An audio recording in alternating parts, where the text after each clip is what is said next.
People often ask, how did I come to many of the conclusions, the ideas in the Undoctored book, as well as the ideas that were developed through the Wheat Belly projects? Well, let me give you some history on how this all happened. But I have to go back about 25 years. So 25 years ago, I was in a conventional cardiology practice doing much the same as my colleagues. That is, doing angioplasties and heart catheterizations and putting in stents and doing atherectomies and stopping heart attacks and those kinds of procedures. My mother died very suddenly of sudden cardiac death after a successful two-vessel coronary angioplasty she had where I used to live in New Jersey. Well, that drove home to me that taking care of this disease in a procedure room, the cath lab, when people had problems was clearly a very, very bad way to manage this disease, right? People die before they even get to the hospital, as my mom did, after a successful procedure. So I set my sights on one, trying to identify coronary disease early before it led to those kinds of dangers, and two, could we do something about it and maybe not see people die from heart attacks or sudden cardiac death? Well, the only device that really identified coronary disease in people without symptoms and without being invasive is a CT heart scan. So back then, the device was called an electron beam tomography device. It was a kind of CAT scan device, but it was very quick. The heart's a moving organ. And like any moving object, if you want to get a picture of it, you need a very quick camera, right? To get a clear picture. Same thing with the heart. The heart's moving. It has multiple phases of motion. It's got lung motion. There's human motion. So the heart's always moving. And so you need a very rapid acquisition of images to quantify the plaque in the arteries precisely. And that's what this device did. So it was very costly, but I helped bring the people together who had the money. I was not an investor. I just kind of oversaw the entire thing. And we started scanning a lot of people in Milwaukee and in Wisconsin. And what I learned was there were thousands of people walking around with heart disease, and we didn't know what to do about it. So back then, this is 20 some years ago, I told people to take cholesterol drugs and cut their fat and exercise and all that kind of standard stuff. And it didn't work. If you do nothing, the heart scan score increases at a rate of 25 to 30% per year, which is horrifying, right? If you give somebody a high dose of a statin drug, and cut their fat, do all those kinds of things, aspirin, beta blockers, all the conventional answers for heart disease, you slow it a little bit, maybe 24%, which still is pretty bad, right? So it became clear that the conventional answers were insufficient, grotesquely insufficient. Conventional wisdom, my colleagues actually said this, well, just don't scan people again. Ignore it. Wait till they have chest pain or have a heart attack and then worry about it. Well, that to me was ridiculous. And it went against everything I believed and what I was trying to get done. So I set myself in a course to identify the factors that would give people better tools. So there was a lot of hit and miss, a lot of trying things. But it led to a panel of tools that worked. For instance, when I added vitamin D a number of years ago, about 12, 13 years ago, that's when I started seeing heart scan scores not just slowing, but dropping dramatically.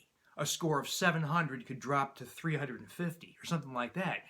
Dramatic reductions in the scoring process of atherosclerotic plaque in the arteries. The number one cause for plaque in the heart's arteries is not cholesterol or LDL cholesterol. That's kind of, I call the kindergarten version. It's the way the drug industry paints that picture. Cholesterol is nothing more than a marker, and that's talked about separately in another video. But cholesterol is nothing more than a marker for the lipoproteins, the fat and proteins in the bloodstream. Well, you can measure those fat proteins, the lipoproteins in the bloodstream with lipoprotein analysis. And you'll see if you do that, not cholesterol testing, if you do advanced lipoprotein analysis, you'll see by far and away the most common abnormality that leads to heart disease is an excess of small LDL particles. That's a whole other conversation, but small LDL particles last a long time in the bloodstream. They don't go away easily. They hang around for extended periods. They're very adherent to the components of arteries and plaque. They are highly oxidation prone.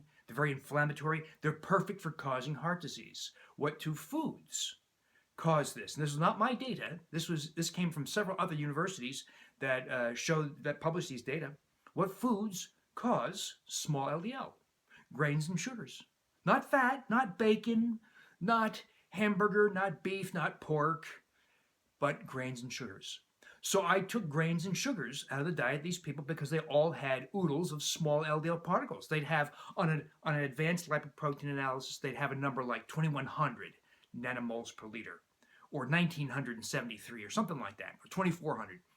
You take out grains and sugars, and small LDL would typically drop to zero, or another very low number, 180, 200, something like that. Virtual obliteration of the small LDL. So that led to the dietary strategy. But what I learned from that, though, was people would come back and their small LDL would be wonderfully much better. Everything else would fall in place too. Their blood pressure would drop. Their blood sugars would drop. Their triglycerides would drop dramatically. HDL would go up. And they say, well, I don't understand why I lost 47 pounds. I wasn't trying. I didn't do anything different except take out grains and sugar. Why did my rheumatoid arthritis go away? And why are my hands so much better? I stopped all 3 drugs. Why am I no longer diabetic? I had to stop the insulin and my oral diabetes drugs. Why is my acid reflux gone? It was gone within 5 days of changing my diet. Why did my IBS symptoms disappear within a week? Why did my ulcerative colitis get so good I eliminated 2 of the drugs? I'm working on the 3rd. In other words, I started seeing lives transformed by eliminating grains and sugars. It also became clear that if we extend the conversation to all grains, not just wheat, like the first Wheat Belly book, there was even larger benefits. It became clear also that there were nutritional deficiencies that persisted in some people, many people, even after you remove the cause, grains. Grains cause nutritional deficiency. They don't provide nutrients. They actually cause deficiencies, particularly of minerals like magnesium, zinc, iron, and calcium. And when you stop grains, levels of iron in most people just go up. But some nutrients need to be replaced, specifically magnesium. So that was another lesson we learned. And then I also addressed other common deficiencies, mostly iodine and vitamin D. I had people doing this list of strategies, and we did indeed see heart scan scores dropping left and right. 800 dropping to 500, 300, routinely. So all those other wonderful health benefits, including dramatic weight loss and reversal of autoimmune conditions, etc. And people were doing this in the thousands, particularly after Wheat Belly books came out and Wheat Belly Total Health that kind of extended the whole menu of strategies. And then people started telling me this over and over and over again. I told my doctor I was going to do this. My doctor discouraged it. He said it was irresponsible. It was ineffective.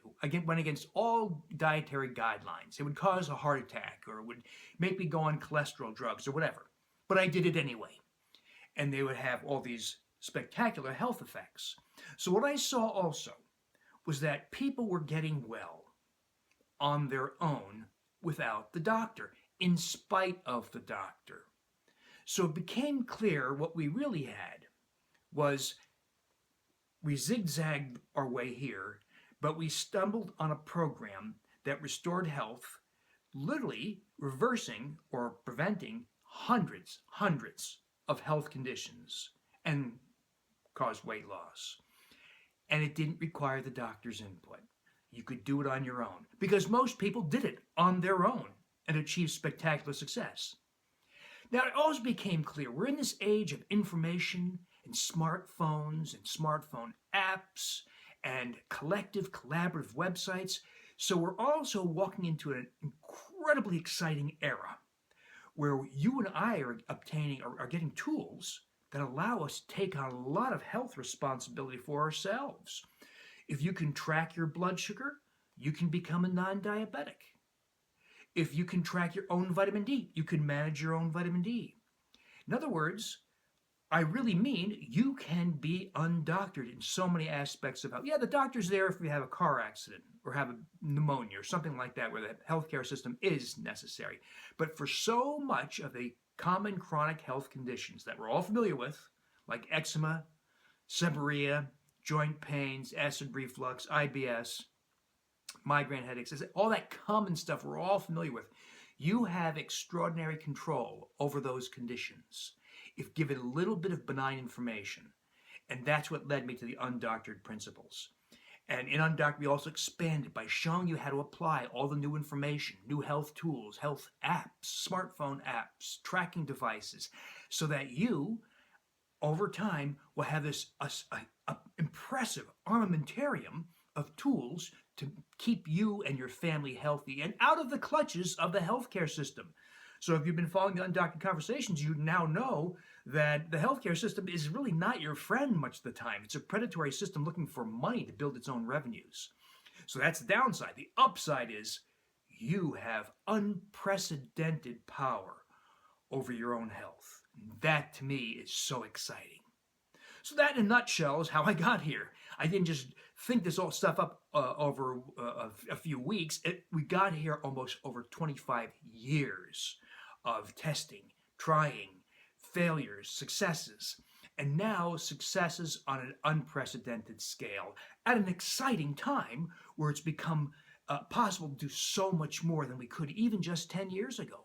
So stick with the Undoctored Conversations. I think you will be very impressed at how much you can achieve on your own and undoctored.